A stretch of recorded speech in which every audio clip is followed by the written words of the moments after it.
jika orang tersebut tidak berkreasi dan selalu berpangku tangan pada negara? Ya, itu tidak termasuk orang-orang yang dicintai oleh Nabi.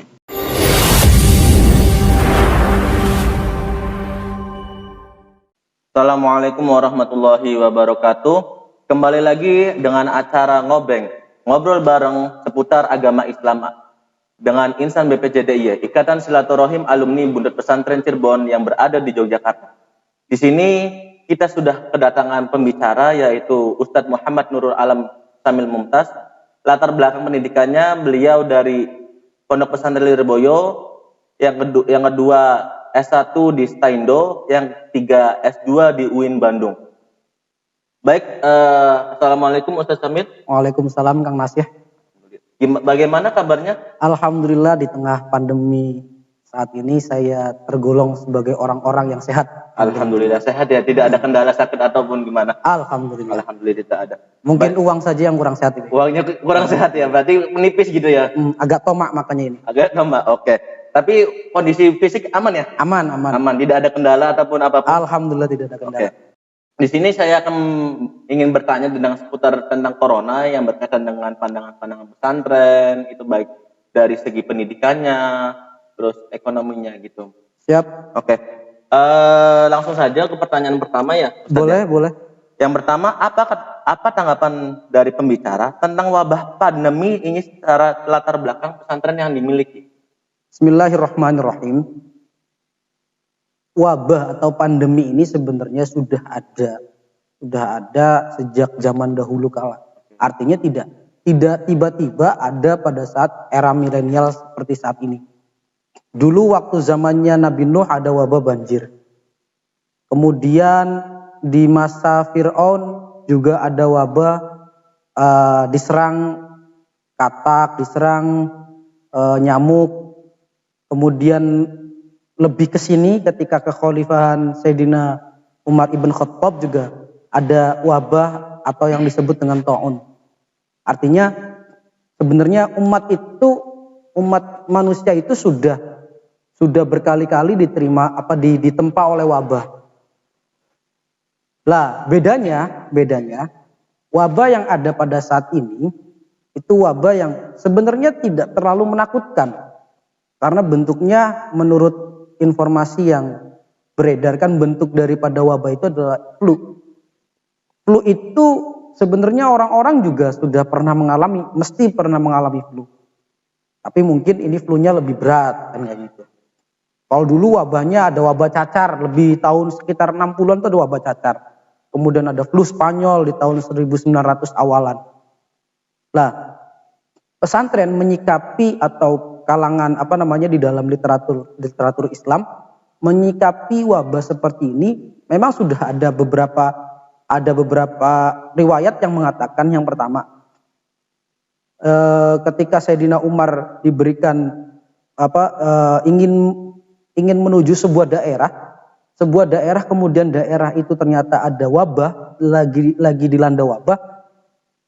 Ada satu riwayat mengatakan ketika kamu berada di sebuah daerah yang di situ di dalamnya itu sedang dilanda wabah, maka ketika kamu sudah di dalamnya, menetaplah di situ.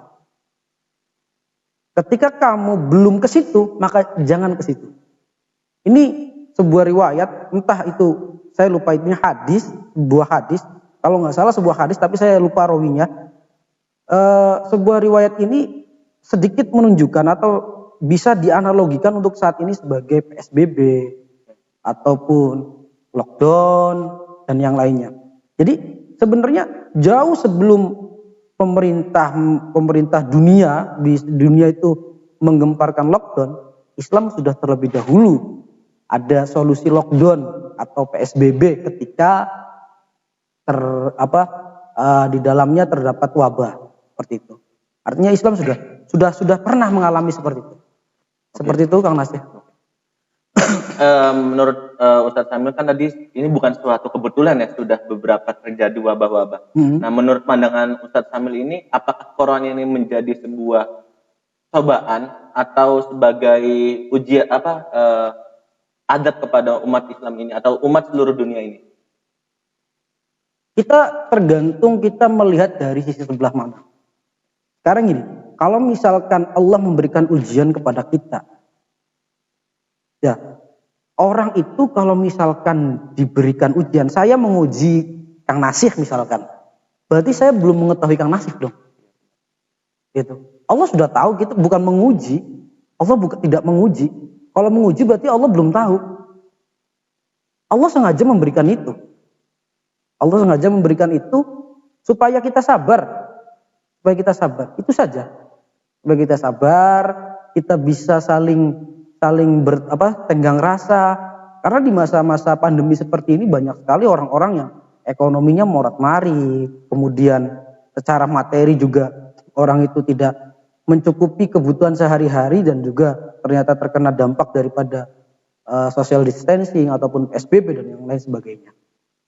Berarti ini sebagai sebuah pembelajaran untuk kita saling pembelajaran kita saja, bukan Allah sedang menguji kita. Sebagai pembelajaran kita pengertian gitu. Seperti itu, individu kita sendiri saja gitu. Supaya kita saling peka terhadap orang-orang yang tidak mampu seperti itu. Betul. Oke, gitu ya. Selanjutnya ini bagaimana sih pendidikan pesantren bisa tetap eksis di tengah masa pandemi ini? Pesantren itu adalah pendidikan, tidak sekedar pendidikan yang mendidik secara intelektual. Jadi kalau ada istilah intellectual quotient dan emotional quotient kan ya. Ada IQ atau A dan AQ ya. Nah, pesantren itu kedua-duanya kita itu dididik secara IQ dan juga secara AQ. Jadi tidak mungkin pesantren kemudian mengadakan daring.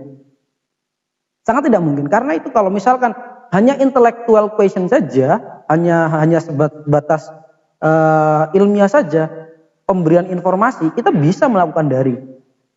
Seperti yang ada di sekolah-sekolah. Tapi kalau di pesantren, kita juga ada tarbiyah, bukan sekedar taklim, tapi tarbiyah, pendidikan karakter. Pendidikan karakter ini yang tidak bisa dilakukan secara daring. Harus luring. Artinya, pesantren sebenarnya harus tetap eksis walaupun terbaru ada di, kalau tidak salah itu di Banyuwangi, pesantren Darussalam, ada klaster baru, klaster pesantren yang terdampak corona atau terpapar virus corona, santrinya sebanyak 642 santri. Sebenarnya walaupun pengakuannya mereka 642 santri itu terdampak oleh hanya beberapa orang saja. Hanya terdampak beberapa orang saja yang terkena. Walaupun mereka sudah melakukan protokoler kesehatan dengan baik. Artinya ketika protokoler itu sudah dilaksanakan dengan baik, semestinya itu tidak ada yang terkena atau tidak ada yang terpapar. Tidak ada yang terpapar. Nah, berarti ada yang kecolongan kalau seperti ini. Entah ketika datang sudah ada yang membawa virus, OTG, orang tanpa gejala, kemudian tidak terdeteksi. Mestinya kan ketika seperti misalkan di pondok pesantren Ploso dan Lirboyo, itu ketika santri mau datang harus isolasi mandiri dulu selama 14 hari, kemudian nanti ketika nyampe di sana juga isolasi mandiri dulu 14 hari, baru mau masuk beberapa hari mau masuk, diadakan rapid test ataupun diadakan swab test sehingga bisa diketahui hasilnya. Kalaupun ada yang positif maka tidak boleh ke situ, langsung diisolasi di rumah sakit. Ini protokoler. Kalau misalkan tetap seperti memang takdirnya seperti itu. Tapi kita sebenarnya harus tetap eksis. Sebenarnya paling aman itu sebenarnya di pesantren, Kang Nasih. Paling aman itu di pesantren. Karena di pesantren anak-anak itu relatif lebih banyak di dalam. Kalau di rumah anak-anak bisa, misalkan ada PSBB, tetap nongkrong itu. Saya yakin nongkrong itu tetap. Kalau memang sudah tidak terpapar. Alhamdulillah di Bunut Pesantren sudah melakukan swab test sebanyak 1.700 santri yang dinyatakan negatif semua. Alhamdulillah. Artinya ketika dalam keadaan seperti itu ya kita harus tetap eksis dong. Berarti seperti itu ya. Berarti menurut Ustadz tadi mengatakan bahwasanya kalau seandainya pondok pesantren melakukan pendidikan secara daring itu tidak efektif ya? Tidak efektif. Tidak, karena di dalamnya ada pendidikan karakternya. Karena hanya kalau misalkan itu, kalau pendidikan hanya sekedar, kalau daring itu hanya sekedar menyampaikan informasi saja, artinya tidak ada pendidikan karakternya. Sedangkan yang di pesantren itu kan pendidikan karakter yang ditekankan itu pendidikan karakter. Saya ingat hadis Nabi yang mengatakan innama bu'istu liutammima makarimal akhlak. Bahwa Nabi itu diutus untuk menyempurnakan akhlak. Artinya pesantren pun sebenarnya mengikuti apa yang dikatakan Nabi itu. Bahwa orang pintar itu banyak. Orang yang intellectual quotient-nya itu tinggi, IQ-nya itu tinggi itu banyak. Tapi berapa banyak orang yang mempunyai intelektual yang tinggi tapi tidak mempunyai emosional yang tinggi juga, emotional quotient IQ yang tinggi juga. Jadi semuanya harus berjalan seimbang. Berarti kan di sini lebih baik pesantren itu masuk kembali ke pendidikannya seperti itu ya. Sejatinya seperti itu. Oke, tadi kan berkaitan dengan pendidikan tentang pesantren dengan pendidikan karakter. Sekarang kita memasuki tentang apa sih tahap-tahap pesantren untuk menanggulangi pandemi ini. Apakah ada langkah-langkah spiritual ataupun ada secara berkala ataupun bagaimana? Usaha zahir dan batin harus berjalan dengan beriringan. Usaha zahir ya kita harus melakukan swab test, kita juga harus olahraga karena al-aqlus salim fil jismis salim. Akal yang hebat, akal yang selamat, yang hebat itu terdapat jiwa yang kuat. Di dalam jiwa yang kuat itu terdapat akal yang sehat. Dan juga harus olahraga. Di pesantren olahraga itu sudah menjadi barang yang sebenarnya sudah sampai tidak terasa olahraga saking olahraganya. Orang ro'an, kerja bakti, itu sebenarnya olahraga sehat banget.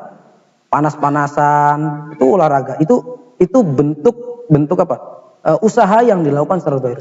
Secara batin kita juga harus melakukan beberapa amalan-amalan, beberapa doa-doa yang telah diijazahi kepada kita. Seperti contoh di Buntet Pesantren, ada setiap malam Jumat itu ada zikir bersama ya Muhaimin ya Salam. Banyak setiap malam Jumat. Setiap malam Jumat bareng-bareng masyarakat, para kiai itu memuteri Buntet, memuteri pesantren, berzikir bersama ya Muhaimin ya Salam.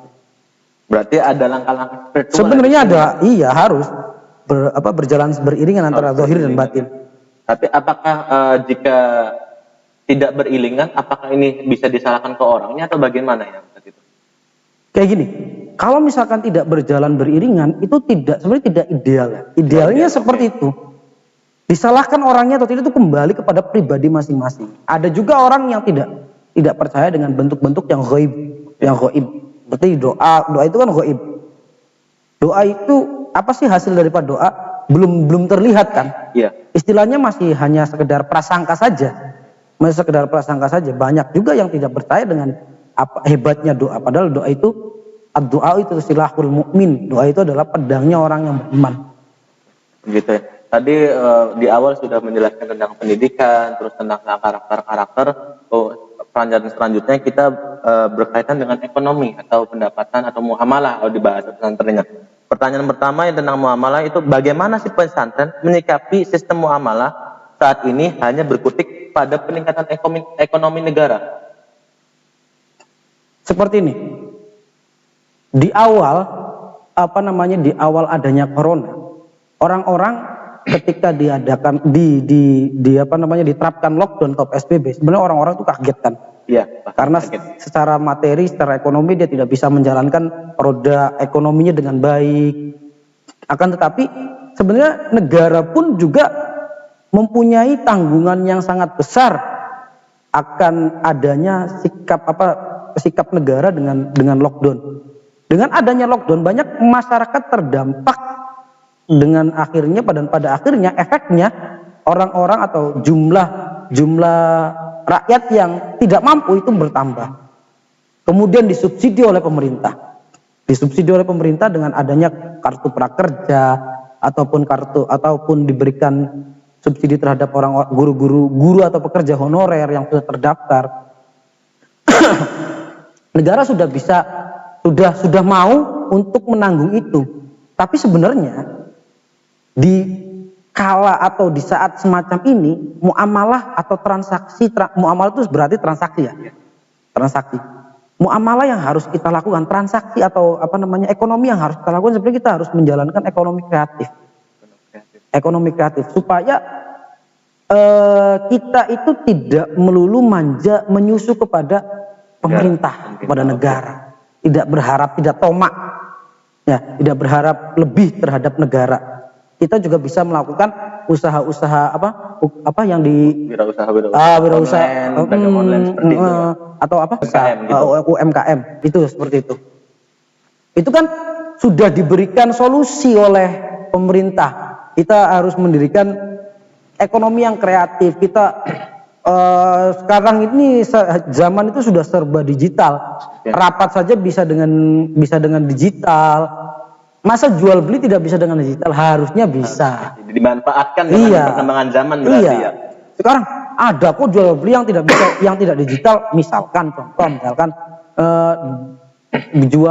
jualan sate ayam misalkan. Jualan sate ayam tidak bisa digital. Masa jualan sate ayam digital, bakarnya priben? Bakarnya gimana? Bakarnya pakai kartu 3G misalkan, atau listrik gitu. Ya, atau misalkan harus ada kuotanya supaya bisa bakar, kan nggak seperti itu. Iya. Artinya tidak melulu kita jualannya sate ayam, kemudian ketika di ekonomi sepertinya harus jualan sate ayam lagi. Makanya sekarang itu yang dibutuhkan itu sebenarnya bukan sekedar ilmu, tapi skill. Kemampuan. Dasarnya. Nah, di pesantren itu juga diajarkan skill-skill dalam berwirausaha. Secara tidak sadar pesantren itu mengajarkan seperti itu. Dan kita tidak tahu. Kayak contoh misalkan roan ke sawah. Kiai lagi ngajari, ini cara bertahan itu seperti ini. Zakatnya juga seperti ini. Sawah kalian itu bukan sepenuhnya milik kalian. Ketika nanti sudah panen, ada juga milik orang yang tidak mampu, saudara kalian yang tidak mampu. Kemudian misalkan contoh, kiainya suruh dagang warungnya kiainya. Ini juga lagi mengajarkan sebuah wirausaha. Adapun ketika misalkan itu tidak bisa dilaksanakan dengan maksimal dengan menggunakan gadget dan yang lainnya, ya sekreatif mungkin lah. Seperti itu. Menurut Ustadz Samil ini pandangannya bagaimana jika orang tersebut tidak berkreasi dan selalu berpangku tangan pada negara? Ya, itu tidak termasuk orang-orang yang dicintai oleh Nabi. Kayaknya loh seperti itu. Ya siapa yang tahu, yang namanya cinta kan masalah hati ya. Iya. Secara zahir Nabi tidak suka dengan orang yang berputus asa. Allah pun tidak suka dengan orang yang berputus asa, orang yang tidak mau usaha. Innallaha la yughayyiru ma biqaumin hatta yughayyiru ma bi anfusihim. Kalau nggak salah ayatnya seperti itu. Allah tidak akan merubah keadaan satu kaum sebelum kaum itu yang merubah sendiri. Artinya berarti kan itu kan ada usaha loh. Ya. Ada usaha. Takdir Allah akan ikut dengan usahanya. Al-ajru biqadri ta'ab, bahwa hasil itu dikira-kirakan dengan keringatnya. Gitu loh. Berarti harus berusaha. Harus berusaha semaksimal. Nanti untuk masalah hasil itu akan mengikuti. Akan ikut, iya seperti itu. Oke. Pertanyaan selanjutnya, ini kan kita ketahui bahwasannya saat ini kondisi negara baik dari perekonomian kan sedang menurun-nurunnya. Ada beberapa orang yang menganggur, terus dia menasibkan rezekinya dengan mengikuti undian Allshop. Nah, menurut Ustadz Samil ini bagaimana ketika ada orang-orang yang berpangku tangan atau mengikuti nasibnya undian Allshop tersebut? Paham. Saya di kayak Tokopedia ya, ataupun Shopee ataupun yang lainnya kan banyak undian. Ya. Dan juga kayak di YouTuber itu artis-artis pada memberikan giveaway. Seperti begini. Selama itu tidak mengandung kimar itu judi. Oke. Kimar itu maisir, inamal khamru wal maisiru wal ansobu wal azlamu rizqun min amali syaitan fajtanibuh. Bahwa kimar atau judi, kemudian khamr itu adalah rizqun min amali syaitan, perbuatan setan, fajtanibuh maka jauhilah. Selama itu tidak mengandung kimar maka tidak masalah. Artinya tidak ada salah satu pihak yang dirugikan. Tidak ada salah satu pihak yang dirugikan. Bagaimana? Giveaway, contohnya giveaway. Giveaway ya YouTuber-YouTuber itu kan memberikan secara cuma-cuma loh. Iya, secara gratis. Secara gratis. Tidak ada ataupun kita bayar harus pasang dulu ataupun apa. Ya, kita tidak pasang dulu. Itu enggak masalah secara fikih itu tidak masalah. Ataupun misalkan undian-undian yang ada di aplikasi pasar online. Pasar online itu enggak masalah. Saya kira tidak masalah secara fikih. Berarti tidak ada permasalahan itu bisa dikatakan diperbolehkan ya seperti diperbolehkan, nggak apa-apa. Itu hal yang mubah.